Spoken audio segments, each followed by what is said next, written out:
Saya ucapkan terima kasih kepada panitia atas waktunya, dan tak lupa saya hormati kepada seluruh panitia, Ibu Kasih dari Kecamatan Jasinya, Bapak, Ibu dari desa ataupun dari kecamatan dari masing-masing tempat. Perkenalkan, nama saya Jambai Haki, Sekretaris Desa Barengkok, Kecamatan Jasinya. Di sini saya ingin sedikit memaparkan pemetaan yang telah dan sedang dilaksanakan di Desa Barengkok terkait stunting, di mana yang kami lakukan adalah pertama, menganalisis situasi atau kondisi masyarakat. Ini fungsinya sebagai kita mengetahui problema yang ada di masyarakat, kebutuhan masyarakat, terutama ibu hamil, balita, dan sasaran tentang stunting tersebut. Selanjutnya kita mengadakan perencanaan kegiatan. Perencanaan ini kita rencanakan setelah analisis. Jadi setelah kita analisis, kita rencanakan mana lokasi-lokasi ataupun masyarakat yang membutuhkan seperti sarana prasarana ataupun hal-hal yang menunjang penurunan stunting tersebut.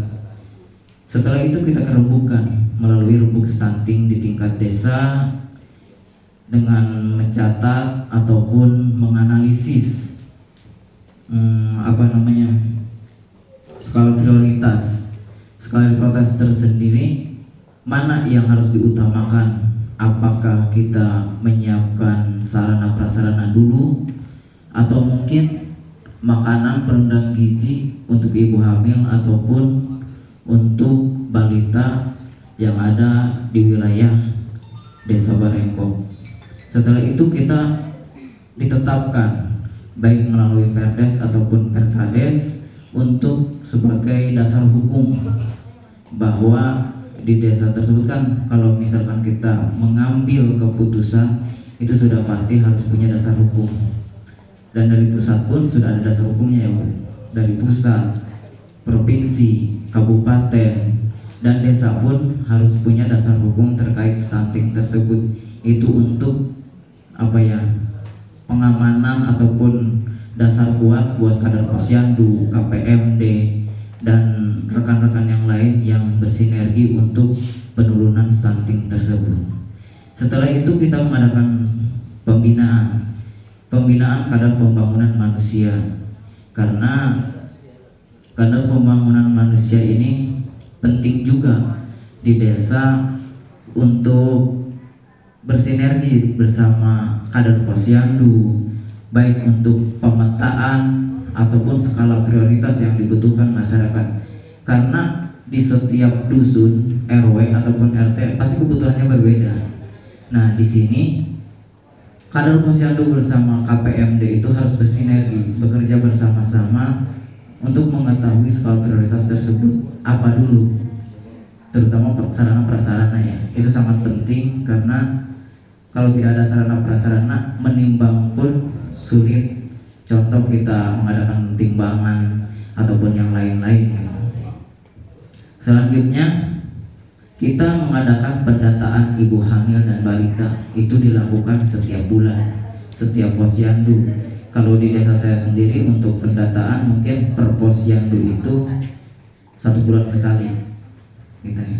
1 bulan sekali kader posyandu itu keliling, sekalian penimbangan, sekalian ada yang hamil baru. Kan hamil itu kadang-kadang sehari ada aja lah 1-2 orang yang hamil baru gitu. Apalagi di masa-masa lockdown, banyak yang tiba-tiba gitu ya. Selanjutnya setelah pendataan tersebut, setelah pendataan kita mau mengadakan pengukuran penimbangan balita usia 0 sampai 23 bulan dan sampai anak usia 2 sampai 6 tahun atau masa-masa PAUD ya. Masa-masa PAUD kita data juga apakah ada sebagian usia 2 sampai 6 tahun tersebut tidak masuk PAUD atau apa kendalanya di situ. Itu juga sebagai tugas kita juga ya. Apa sih kendalanya anak-anak kita itu dari usia 2 sampai 6 tahun itu tidak masuk PAUD? Karena tidak menutup kemungkinan nanti suatu saat masuk jenjang ke SD pun harus punya ijazah PAUD, terutama akta kelahiran. Sekarang kita lagi bikin akta kelahiran di desa. Dan selanjutnya kita pengadaan sarana prasarana posyandu. Sarana prasarana posyandu ini kan kalau yang tadi itu kita sumbernya emang dari dana desa. Kegiatan-kegiatan yang awal itu kita dari dana desa. Kalau sarana prasarana sendiri kita adanya dari Banprop melalui revitalisasi posyandu. Itu ada anggaran Rp1.750.000 per posyandu. Mungkin sama ya untuk satu kabupaten Bogor bahkan provinsi ya. Anggarannya segitu. Kita utamakan revitalisasi posyandu itu untuk sarana prasarana, mungkin ada sedikit untuk operasional ada posyandu juga ya. Ya mungkin ibu-ibu dan bapak-bapak lebih paham lah. Ada RAB-nya itu tupoksi untuk revitalisasi posyandu itu untuk apa saja. Dan selanjutnya ada pengadaan makanan penunjang gizi anak dan ibu hamil. Nah, ini yang paling penting mungkin ya Bu. Ini yang paling penting karena terutama di desa saya mayoritas ekonominya itu rendah. Jadi kalau misalkan kita tidak menyuplai gizi yang baik untuk masyarakat, stunting tersebut pasti tidak akan tertangani. Jadi ini tugas kita. Itu mungkin dari dana desa juga sumbernya kita siapkan. Setiap tahunnya kita anggarkan, walau untuk tahun 2020 dan 2021 kita tidak memaksimalkan karena ada skala prioritas lain dari dana desa, yaitu terkait BLT dana desa dan PPKM. Dan setelah itu kita review kinerja tahunan. Bahkan mungkin di desa bukan cuma tahunan kalau saya ya, bulanan pun kadang-kadang kita review bersama Kesra ataupun bersama bidan desa, KPMD, kita review kinerja setiap bulan. Mungkin untuk penutupan tanggal itu di akhir tahun, kita di akhir tahun rekap untuk memasukkan ke kita itu kan kalau misalnya mengajukan dana desa itu butuh lampiran konvergensi stunting. Nah di sini setiap bulan, setiap tahun itu harus ada catatan ibu hamil usia 0 sampai 23 bulan di konvergensi stunting persyaratan dana desa, dan juga usia 2 sampai 6 tahun. Dan sekarang bahkan untuk konvergensi stunting persyaratan dana desa itu melalui aplikasi Omspam ya, melalui aplikasi Omspam. Itu sasarannya kepada PKK, kita rembukan bersama PKK, KPMD, dan kader desa juga bidan desa.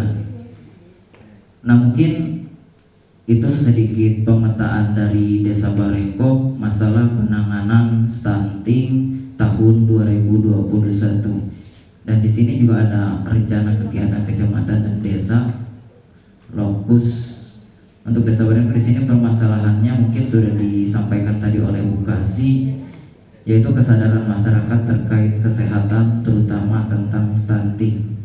Stunting itu apa sih? Nah, di sini sosialisasi kita itu yang kurang sebenarnya ke masyarakatnya. Ya saya akui sosialisasi kita itu kurang ke masyarakat terkait stunting, karena di mindset kita itu stunting itu gagal tumbuh. Ya, ketika pendek, mungkin saya pun kalau diukur usia saya termasuk stunting ya. Ya usia saya termasuk stunting kalau misalkan diukur. Kalau misalkan tolak ukurnya hanya melalui tinggi badan, tapi stunting tersebut lebih luas, yaitu terkait gizi, kekurangan gizi, IQ, dan juga pola tingkah anak tersebut itu pun mengacu kepada stunting. Dan di sini kesadaran masyarakat di terutama desa saya itu masih rendah terkait kesehatan, apalagi stunting. Dan yang tadi sudah disampaikan juga oleh Bu Kasih bahwa ada titik pesan dari kader posyandu, kurangnya, minimnya operasional insentif untuk kader posyandu. Kita menyadari kader posyandu itu kegiatannya banyak. Bahkan saya itu ketimbang RT pun lebih banyak kader posyandu. Laras ya Bu, Pak. Ya, setiap minggu kita minta data, bahkan setiap hari kita butuh laporan, baik penimbangan dan yang lain-lainnya. Kader Posyandu itu lebih banyak keluar keringatnya gitu ya. Tapi untuk insentifnya saya miris. Di Perbuk tahun 2021 untuk ADD, khususnya Desa Barengkok ya. Kalau ADD kan itu diperbukan, baik kepala desa, sekretaris desa, perangkat desa, RT RW, guru ngaji, linmas, termasuk kader Posyandu itu sudah ditetapkan segitu. 1 tahun 1 pos 1 juta. Di Desa Barengkok 1 posyandu ada 5 orang, Bu. 5 orang, kalau 1 tahun itu cuma 1 juta, dibaginya kan ADD 4 kali turunnya, berarti 3 bulan sekali. Dibagi berarti 3 bulan sekali itu kenanya 250.000. Iya, dibagi 5 jadi 50.000, itu 3 bulan. RT RW 500.000 1 bulan, miris dengarnya. Ya mudah-mudahan lewat forum ini pihak-pihak terkait bisa mendengar. Kami sangat miris dengan kondisi kader posyandu kami di desa, dengan kinerja yang begitu banyak, tugas mereka yang banyak, tanggung jawab bersama masyarakat. Kadang-kadang kalau misalnya kita di desa enak sebenarnya, ya dibandingkan berhubungan langsung sama masyarakat itu lebih rumit, karena masyarakat itu wataknya berbeda-beda. Ada yang legowo iya aja, ada yang lah ngapain kumaha Allah, betul, kumaha Allah. Tapi kan sebenarnya kalau misalnya kita nggak berusaha ya tetap aja. Ya jadi seperti itu Ibu Bapak, di Desa Barengkok keadaannya seperti itu. Kurangnya minim operasional insentif mungkin tidak jauh berbeda sama desa-desa yang lain. 50.000 per 3 bulan itu sangat jauh dari tanggung jawab mereka yang besar dan kinerja mereka yang banyak. Mudah-mudahan lewat forum ini, lewat kegiatan ini bisa dievaluasi untuk tahun yang akan datang, karena bukan tidak mungkin tahun depan karena sekarang capek seperti ini dengan honor seperti itu bubar semua kader posyandu. Ya kita hanya bisa memperjuangkan, dan mudah-mudahan yang berkaitan ataupun instansi terkait bisa mendengarkan dan bisa mengabulkan unek-unek kritikan dan permohonan dari kader posyandu. Mungkin sekian dari saya. Wassalamualaikum warahmatullahi wabarakatuh.